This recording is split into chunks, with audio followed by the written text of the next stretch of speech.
Jaarmaya kana gosti afran qalloon qabdu akka gosaatti. Jaarmaya inni ijaaramu kun maalii fi jaarmaya gosa biraatiif sodaa ta'a. Siyaasaati jecha afooshaa keessa namni wallabee jaarsaa jaartiin addaan baate irra hedduun isaanii kan diigamanii hafaca'anii fi kan warri isaaniif deemu sunillee uummanni sunillee wallabanii osoo dhorkuudhaan maal godhuu qaban takkaffaa irratti wanti godhuu qaban.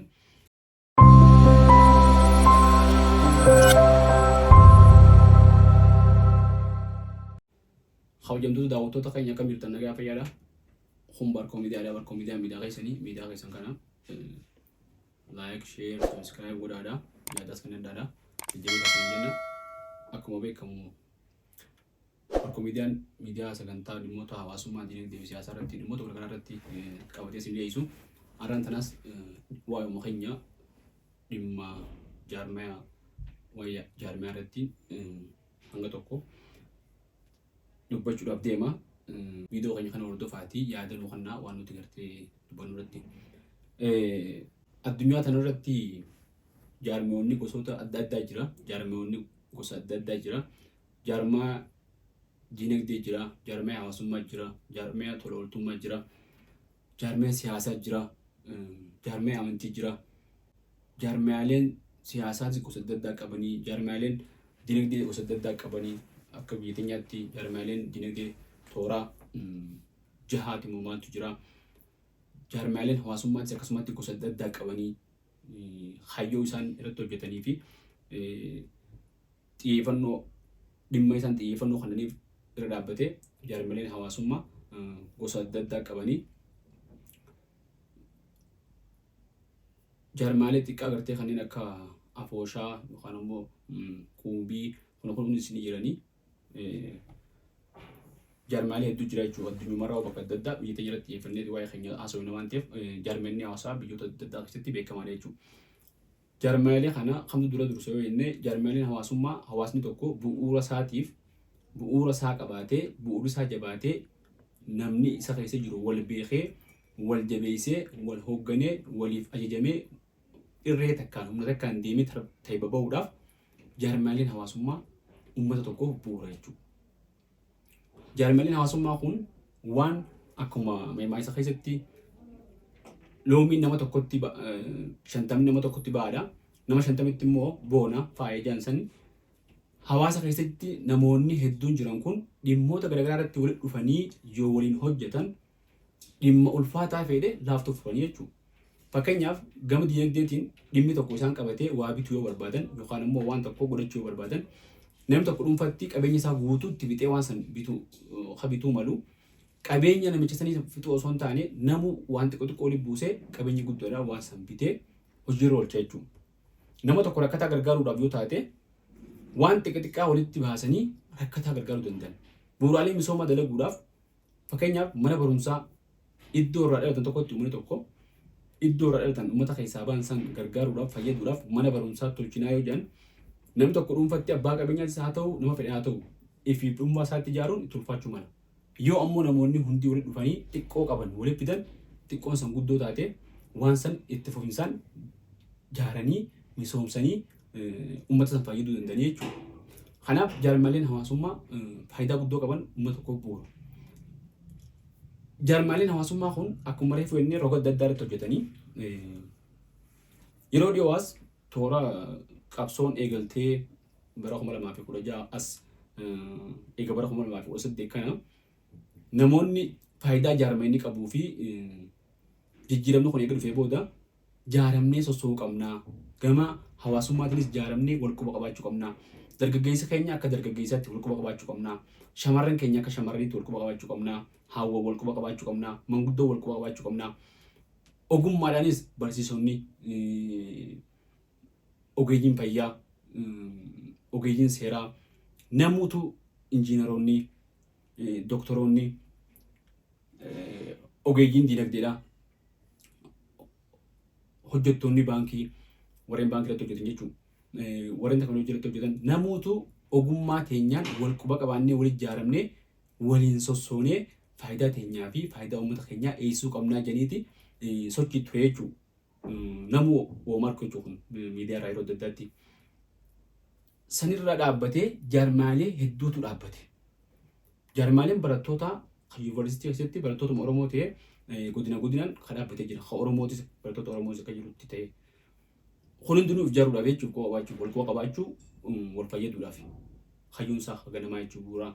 Kana malees diyaaspooraan biyya adda addaa keessa jiru akkaataa wal dhiyaataniin akkaataa dhaloota isaaniitiin namoonni naannoo tokko wal dhiyaatan akka Harargeetti, akka Arsiitti, akka Jimmaatti, akka Shanangibeetti, akka Wallaggaatti, akka Shawaatti, akka Wallootti, akka wal dhiyaatan namni Gujii Booranatti wal jaaruutu jechuudha ka'umsa. Maaliif qabsoo tana godhuu keessatti namni wal ijaaramee waliin sossoo'uun dirqama waan ta'eef namoonni bakka adda addaatti wal dhufanii waliin deemaa waan turaniif kana keessatti yeroo qabsoo godhanitti gufuun adda addaa waan isaan qunnamteef namoota hoggansa leedershiippii shaakaliin isaan dura bu'uudhaan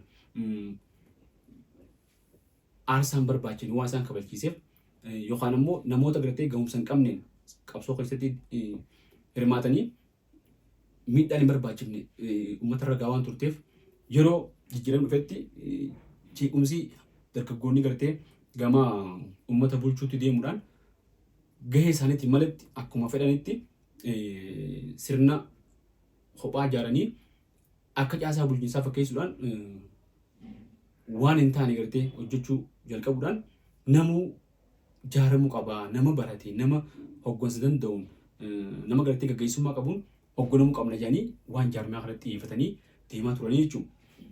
Kana malees jaarmaan siyaasaallee akka namni keessatti hirmaatu namuu wal kakaasee namuutu paartiitti amanu jaarmeetti amanu keessa seenee haa hojjetu uummata keenya faayidaa uummataatiif haa hojjetu hajuu namni nu bakka adda addaatti jechuun namuu wal mareetii jijjiirama kana keessatti qooda fudhachaa ture jechuudha. Sanboota jaarmaaleen kun hundi deemanii jaarmaaleen diinagdeetis beekuma saniin eega qabsoon tun jijjiiramni dhufee booda dargaggeessi humna harkaan qabne kun kan gartee qabsoo tana keessatti aarsaa hedduu kafalee humaa yeroo harkaa dhabutti kan miidhame wallaansa yeroo dhabutti kan gartee maatiin isaa jalaa miidhame maatiin wallaansaa fi gargaarsa yeroo dhabutti namoonni hojii dhaban hojii dhabuu isaanii akka hin jiraanne jiraachuudhaaf yeroo ulfaatutti diinagdeen ijaaree dargaggeessi keenya wal jaaree diinagdeetti seenee irree diinagdee jabeeffachuu qabaa jechuudhaan ilaalcha kun gama mootummaatiinis ture uummata irraa dhufee jaarmanii diinagdee adda addaa eegale jechuudha. Gama mootummaatiin gaafa gadaabaasii fi odaabaas kun walaabuu konistiraashin fa'aa waan adda addaa gaafa eegalu jechuudha. Saniin namni jaarmaa diinagdee kanatti hedduu seenee jechuudha. Qotee bulaan jaarmaa jaaratee qabeenya isaa magaalaa fidachuu fi industirii adda addaa keessatti hirmaachuudhaaf daldalaa walitti ijaaramee dargaggeessi walitti ijaaramee konistiraashinii waan adda addaa irratti hirmaachuuf jaarmaa hedduu ture jechuudha gama diinagdeetiinis. Jaarmaaleen kun hundi yeroo ammaa kanatti eessa jira yoo jettan irra hedduun isaanii kan diigamanii hafaca'anii fi kan warri isaaniin deemu sunillee uummanni sunillee wallabanii uummanni isaan hundeessee fi jaarmaa san keessatti hirmaate hundinuu duudaa gara ta'anii jechuudha. Ha siyaasaatti fudhadhaa, ha diinagdees fudhadhaa, ha hawaasummaatti fudhadhaa, jaarmaa keenya hedduu fudhadhaa jechuudha. Hundi akkas ta'e. Hanga namni sababa siyaasaatiin jechuudha. Kanaafis bu'uura akka ta'e siyaasaadha hundi guddaan. Sababa siyaasaatiin waan silaa namni hawaasummaa wajjin jiraatee siyaasa adda addaa yoo qabaates walii kabajee wajjin deemuu qabu. Sababa siyaasaatiin jecha afooshaa keessa namni wallabee jaarsaa jaalattiin addaan baatee rakkoon guddoon uumamtee jechuudha uummata keenya gidduutti. Kun wallaalaa fi waan takka takka nama fakkaachuu namoonni waan kanaan deeman nama hubannoo hin qabne ta'uu namoota fedhii dhuunfaa qaban ta'uu namoota waan kana kaayyoo isaa itti amananii osoo hin ta'in fedhii adda addaatiin miiraan hoggansaa fi waan kana miseensummaa fi gama jaarmaa kanaa seenan keessa jiraachuudhaan wanni kun diigamee jechuudha hedduun. Jaarmaaleen diinagdee hedduun akkasitti akka qabeenya waliin buusanii sheerii bitatanitti osoo humaa hojiitti hin galin hatatta'aa jireenya jira jechuudha. Namoonni jaarmaa hedduu qaamaan kan hirmaannee gargaaraa turre jira. Jaarmaa namoonni jaarmaa san hundeessan osoo manaajaraa fi namoota hojjetu boordii kana hunda tartiibaan ittiin goone abbaan warri miseensonni sheerii bitate sheeroldaroonni nuutu qaama keenyaan dhufee hojjetaa jedhanii osoo gartee ramaddiin kan namuudhaan dandeettiidhaan bakka adda addaatti manaajarummaadhaan yookaan immoo hojjetummaadhaan ramadamuu osoo danda'anii miseensa taanaan nuutu hojjechuu qabaa nama biraatti amannu jechuudhaan jaarmanii kan hojjenne godhan hedduu jira jechuudha diigame akkasitti. Kan itti seenamee maallaqa guddaan irra bahee hasaarames maallaqa nyaadhames waa hedduu jira jechuudha. Kana hundaa bu'uura wanni ta'ee uummanni keenya sadarkaan inni jiru sadarkaan inni irra jiru sadarkaa addunyaa hojii deemuu dadhabuu irraa jechuudha. Nama barate yookaan ammoo nama hubannoo qabuun deemuu dadhabuu irraa walii quudhaa yookaan ammoo wal jala deemuu dhabuu irraa kun jalqaba siraa isa bilcheeffama jaarmee hawaasummaa keessatti namni nama dubbii beeku nama hayyummaa qabu nama ergaa dabarsuu danda'u nama obsa qabu nama gartee tartiiba qabu nama waan itti amane kaayyoo san galmaan ga'uudhaaf namoota adda addaa mataa wal qabee deemuu danda'u osoo arkanii gartee hawaasummaa keessa wal jabeeffatanii yeroo gama diinagdee dhaqanis namoota dandeettii qaban kanaatu jibaa jechuudha siyaasa keessattis akkasuma. Namoonni kun akkasii waan hin jirre jecha namni hundi wal qixxaatee beekaa wallaalaa ta'ee wallaalaan beekaa ta'ee namuu bakka hundaadhaan beekaa jechuudhaan wal dhabbiin akkasii uumamtee jaarmaaleen hedduun faca'anii jechuudha. Biyyoota alaa kana keessatti komunitii adda addaa yoo ilaaltan komunitii keessa wal dhabbii adda addaa hedduu jira. Wal dhabbiin tun hundi bu'uura waan qabu miti dhugaa walitti dubbachuudha. Bu'uurri fedhe hanqinni fedhe yoo jiraate jaarmaaleen tokko guu dhaabbatu akkuma seera addunyaatti jaarmaanni seeraan dhaabbata jaarmaa jechuun akka ilma namaati ni dhalata ni guddata qabeenya horata ni jiraata ni du'a. Jaarmayni kun waan hin duune miti ni du'a jechuudha. Yeroo miseensonni diiguu barbaadanitti ni diigama jechuudha. Yookaan seeraan diigama yookaan miseensota ni diigama jechuudha. Ni khasaara bu'aa argata. Jaarmayleen hawaasummaa kan jaaraman kunis akkuma gaafa jaaraman kaayyoo waliif qaban yoo kaayyoo san galmaan hin geenye diigamuu malanii jechuudha. Waan guddaa waan biraa godhanii girgiriin ta'uu qabdu. Kanaaf gama jaarmaya kanarratti xiyyeeffannoo guddaan kennamee namni bayyachuu qaba jechuudha. Kanatti aansuudhaan waan takka egaan waa'ee jaarmaya hawaasummaa hangana jedhee jaarmaaleen baroota durirraa kaasee bara 60moota keessa baandiin afran qalloo bara 62 1962 kana baandiin afran qalloo aadaa fi afaanii fi aartii Oromoo guddisuudhaaf magaalaa guddittii baha Oromiyaa Dirree Dhawaatti hundeeffamtee qabsaa'aa turte. Sagalee saba kanaa ta'a turte. Waldaan Maccaatu Lamaa bara 1963 kana hundaa'ee 63 qabsoo Oromootii fi uummata Oromoo qabsoo miidhamanii fi maatii qabsaa'otaaf kan gargaaruudhaaf sochii godhaa ture jaarmeen kun. Kanneen biraa jaarmaaleen akkasii koomandoo Shalangibee hedduu ture jaarmaalee akkanaa jechuudha. Jaarmaaleen siivikii hedduu ture. Jaarmeenni kun jaarmee tola ooltummaati gariin isaanii kun ammoo kaa aartiitii kaa afran qalloo kan isin jee kun ammoo kaa gargaarsa adda addaa godhu jaarmee wal quba qabaatee uummanni kun waliin deemuu jechuudha. Baroota dhiyeenya as ammoo biyyoota adda addaa keessatti dhimmi gosaa keessaafu gosummaan Harargee keessatti namoota Harargee kan biyya jiran osoo hin ta'in namoota baqatanii Suudi Arabiyaa kan jiranii fi biyya adda addaa keessa kan jiran irra guddatti immoo kan gartee ifa mul'atee waa'een gosummaatu leellifamtu Suudi Arabiyaa fi Kaayiroo Ijiptee jechuudha. Kana namoota saniin waa'een gosummaa gosa sadeen Harargee keessa jirtu qalloo murawwaa fi humbanna ilmaanuma sadeen kana akka gartee diina adda addaatti ilaaluudhaan namoota ija adda addaatti ilaalanii jira. Ija adda addaatti ilaaluun maatii miti. Namni tokko gosa isaa ijaaree gosa isaa yoo fayyade rakkoo miti. Jaarmayni ijaaramu kun maaliif jaarmaya gosa biraatiif sodaa ta'a? Maaliif jaarmaya galman geenye ta'a? Maaliif madda wal dhabinsaa madda walitti bu'insaa ta'a? Torban dabre kana jaarmaya humbannaatu faawundeeshinii idil addunyaan na fakkaata. Faawundeeshinii idil addunyaa dhaabbatee jila gadaallee gartee gadaa humbannaa tana haaromsuudha. Waan bareedduudha gadaa fi sirna ittiin bulmaata Oromoo kan dur cabsan deeffachuu waan bareedduudha. Sirna san gaggeessanii jaarmaya faawundeeshinii akka yaadutti gaa warri mootummaallee akkuma qabanii jaarmeen kun seeraan bu'uuraan seeraa guutee sirna kana gaggeeffate. Kana dura bara jahamoo kana dura jaarmee horaa galaaniitu ijaarame biyya keessatti biyya alaattis ijaarame biyya keessattis ijaarame hayyama qaba. Chaaritii akka hojjetu ammoo bu'aa qabeessummaan isaa dirasii miti. Jaarmaaleen kun hundinuu jaarmee gosaa kana gosa sadii nama reefu sinjee keessaa gosa tanaan ijaaramanii gosa isaa yoo fayyadanii dalagan waan akkaan bareedaa jechuudha. ilmaan gosan keessa jirtu akka baratan godhanii baadiyyaa. Misooma gartee uummata san barbaachisu mana barumsaatii fi waan adda addaatiin gargaaranii dubartoota keenya dadhaboo manguddoota daa'imman haadha abbaan qabne roga adda addaatiin yoo uummata kana fayyadan waan bareedduudha jechuudha jaarmeen akkanaa hedduu bareeda. Jaarmeen kana gosti afran qalloo hin qabdu akka gosaatti jaarmeen afran qalloo kan baandii afran qalloo jaarmee gosa hunda walitti qabate kan qabsoo Oromootiin gama aartiitiin bu'uura ta'ee qabsoo oofaa ture malee jaarmee gosa akkaatii miti. Namoota jaarmeenni afran qalloo waggaa 63 dimookiraasii fakkaataa eeguun hundeeffame jaarmeenni sun jaarmee gosaatii miti. Jaarmee gosa hunda hammatu jaarmee hayyoo qabsoo Oromoo fudhatee aartii fi afaanii fi eenyummaa Oromootiin uummata dammaqsaa ture. Jaarmee saniitu hayyoota guddaan geeffamee ammallee deemaa jira. Malee gosti afran qalloo jaarmee seeraan galmaa'ee jaarmee afran qalloo jedhamee jiru hangaan hin beekutti hin qabdu.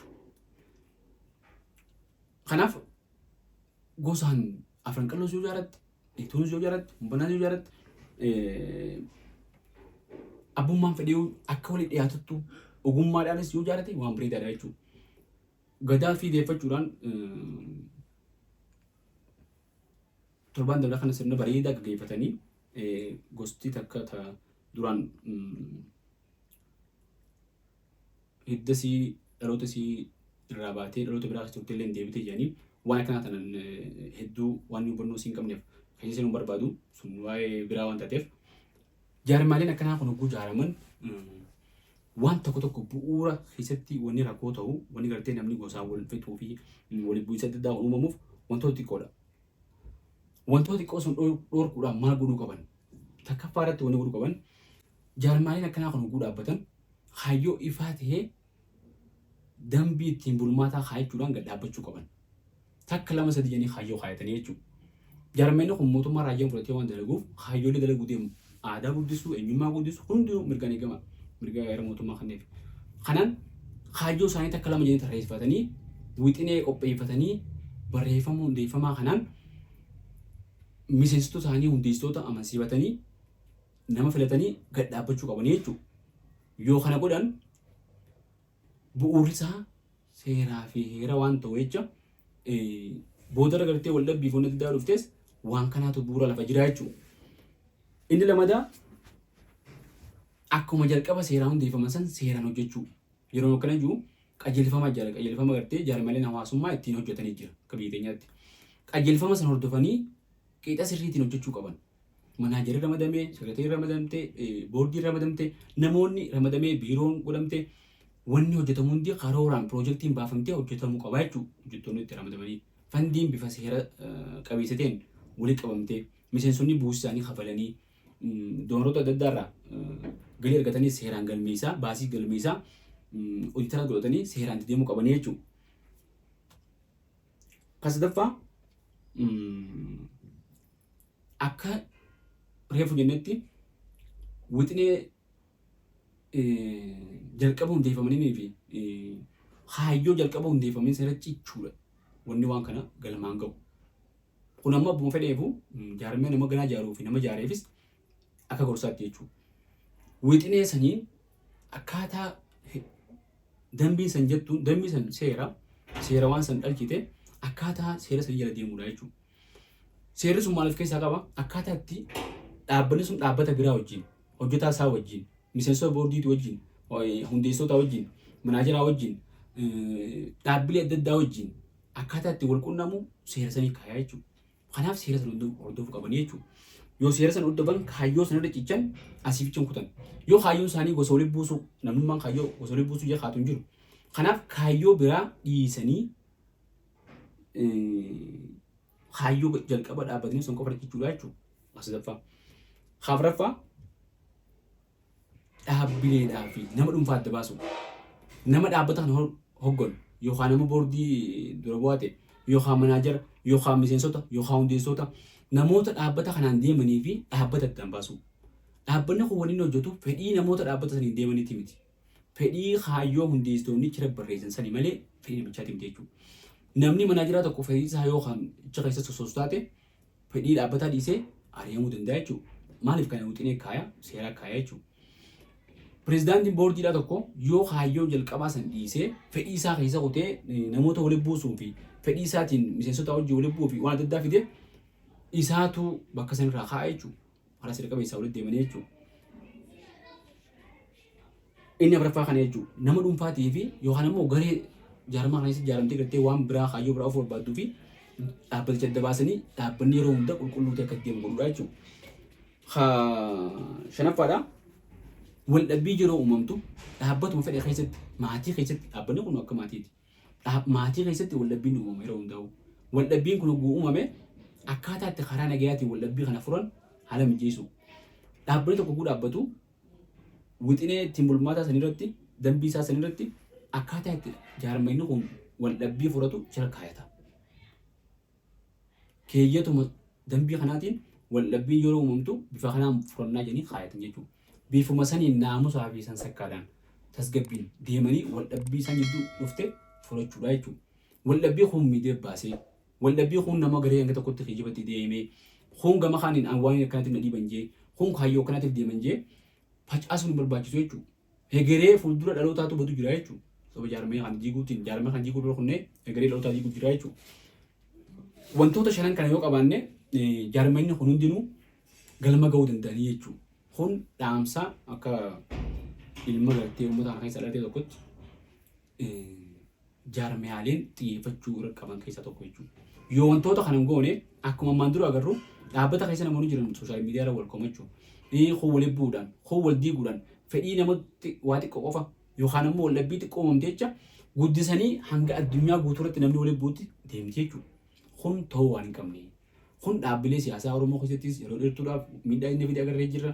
Dhaabbilee daldalaa keessatti miidhaa inni fide agarree jira. Dhaabbilee hawaasummaa keessatti miidhaa inni fide agarree jira. Waan kanarraa barannee amma booda sirraawanii deemuu barbaachisaa jechuudha. Wanni bu'uuraa takka guddoonoo wanni bu'uuraa jaarmaalee hawaasaa keessatti akka bu'uuraatti rakkoo guddoo uumu jiru. Garaagarummaa siyaasaati. Garaagarummaan siyaasaa ilmi namaa mana tokko keessa jaarsaa jaartiin abbaa fi ilmi garaagarummaa siyaasaa qabaachuu malan. Garaagarummaa siyaasaa qabansa walii kabajee namni hawaasummaan akka hawaasaatti wantoota hawaasa faayidaa irratti wajjin dalaguu danda'u qabu manni keenya. Takkitti tan adda baasee sirrii beekuu qabu. Inni dhaabbata akkasii hordofu sun yoo deeggara paartii biraa ta'e sababa inni paartii biraa deeggaruuf jecha hawaasummaa isaa wajji qabdu muruun sirrii miti jechuun. Loojikuma tokkoon sirrii miti jechuun. Namni mana tokko keessatti dhaabbata adda addaa deeggaree siyaasaa hawaasummaa isaa bareedduu maatii bareedduu uummata bareedaa yaadachuu danda'a jechuudha. Uummanni keenya kun mootummaa deeggaree kun mormituu deeggaree kun paartii adda addaa waan deeggaree jecha wal diigee diida walitti ta'ee sooshaal miidiyaa irratti maqaa wal balleessa. Kun waan namarraa eegamu miti jechuudha. Nama sammuu qaburraa waan eegamu miti. Tana qalbii keessa qabadhaa. Wanni guddoon jaarmee hawaasummaatii fi jaarmee siyaasaa addaan baasaatii ilaala. Namichi jaarmee siyaasaa paartii siyaasaa keessatti yookaan deeggaraas ta'e yookaan miseensaas ta'e dhaqee miseensummaa isaa buusee yaada isaa kannee waantu godhatee guyyaa walgahii dhaabbata hawaasummaa qabdan dhufeessi wajjin hirmaata. Kunis paartii isaa dhaqee dhaabbata isaa biratti deeggarsaas kannee waan fedhe godhee dhufee jaarmee keessatti hirmaata. Wanni takka hin jirtu jechuudha ana keessa. Hawaasummaa fi siyaasaan waan adda addaati. Siifi jaartiin ta'e paartii adda addaa deeggartan isiin walgahii paartii isaanii godheetu walgahii paartii isaanii deeyitee walii galtan jechuudha nagayaan. Hangasitti yaaduu qabna jechuudha. Wanni guddaan summii taatee jaarmee adda addaa keessatti koominitiidhaa fi jaarmee afooshaa adda addaatii fi jaarmee hawaasummaa diiguu jirtu waan kanaa jechuudha. Keessaafuu namoota gurguddaa hayyoota namni dura ilaalu namoota gurguddaa silaa biyyaaf bu'aa buusuu danda'an namoota waan guddaa dalaguu danda'utu walii bu'insa xiqqaa kanaa jecha kaayyoo dagatee kaayyoo guddoo lafaafeef dagatee walii bu'insa kanaan shaakalamu jira jechuudha. Kanaa jecha waan kana kanee dubbanna. Dhumarratti uummanni keenya akka uummataatti jaarmaalee hawaasummaatiif bakka inni qabu guddachuu qabdi. Hubannoo jaarmaalee hawaasummaa immoo maali waan jiru dargaggoonni keenya namoonni adda addaa hubannoo kan nu qabanii namooti miidiyaa irra jiran namoonni hayyoonni marii adda addaa qopheessanii adda namaa baasuu nama bayyanachiisuu qabanii.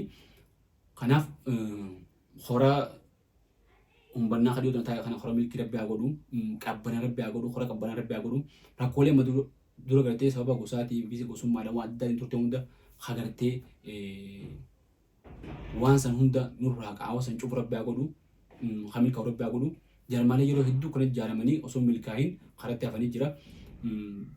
Gamtaadhaan deemu rabbi nu haa laaffisu uummata kana rabbiin uummata gamtaan deemu haa godhu. gahee numaa jiru faca'uu tana. Kanaaf sagantaan waa'ee jaarmee hawaasummaa irratti xiyyeeffannee isin dhiyeessine har'aaf asuma goolabna. Fuuldura immoo dhimmoota hawaasummaa kana keessatti rakkoolee jiranis taatee waan haaraa wantoota adda addaatiin akkaataa namni gartee hayyootaas taatee namoota waan kanarratti beekumsa qabanis dandeettii qabanis nama muuxannoo qabanis finnee yaada kana gartee uummata keenya akka geenyu ta'a. Har'aaf hedduu galatoomaa.